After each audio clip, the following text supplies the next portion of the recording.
আসসালামু আলাইকুম। আজকে আপনাদের সাথে যে বিষয়টি শেয়ার করতে যাচ্ছি সেটি হচ্ছে বর্তমানে মানুষ এতটাই নিকৃষ্ট হয়ে গিয়েছে যা বলার মতো না। দেখেন, ইসলামে বলা হয়েছে মানুষ আশরাফুল মাখলুকাত, সৃষ্টির সেরা জীব। অথচ এই মানুষই এতটা নিকৃষ্ট যা শয়তানকেও হার মানিয়ে দেয়। আমি একটা ভিডিও দেখলাম, সেখানে দেখা যাচ্ছে যে একটা কুলি সে কোনো এক প্যাসেঞ্জারের মাল তার তুলে দিল। দেওয়ার পরে সেই কুলিটা তার প্রাপ্য যে মজুরিটা সেটা নেওয়ার জন্য তার পিছনে ছুটছে। এদিকে ট্রেনটাও ছেড়ে দিয়েছে। অথচ এতবার রিকোয়েস্ট করার পরও সেই প্যাসেঞ্জারটা কুলির যে প্রাপ্য মজুরিটা সেটা দিচ্ছে না।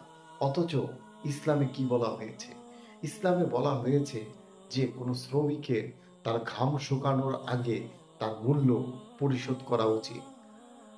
আমরা মুসলমান, কিন্তু আমরা কতটুকু ইসলামের কে অনুসরণ করছি? আসলে এই সব বিষয়গুলা আমাদেরকে ভাবায়।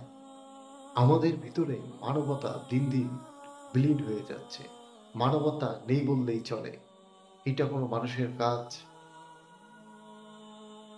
প্রিয় দর্শক, চলুন আপনাদের ভিডিওর ক্লিপটা একটু দেখায়।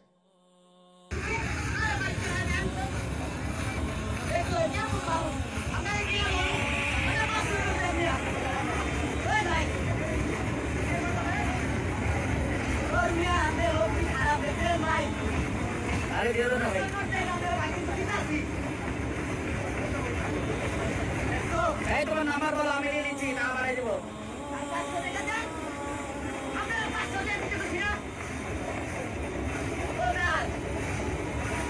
এই নাম্বারটা পেলো না?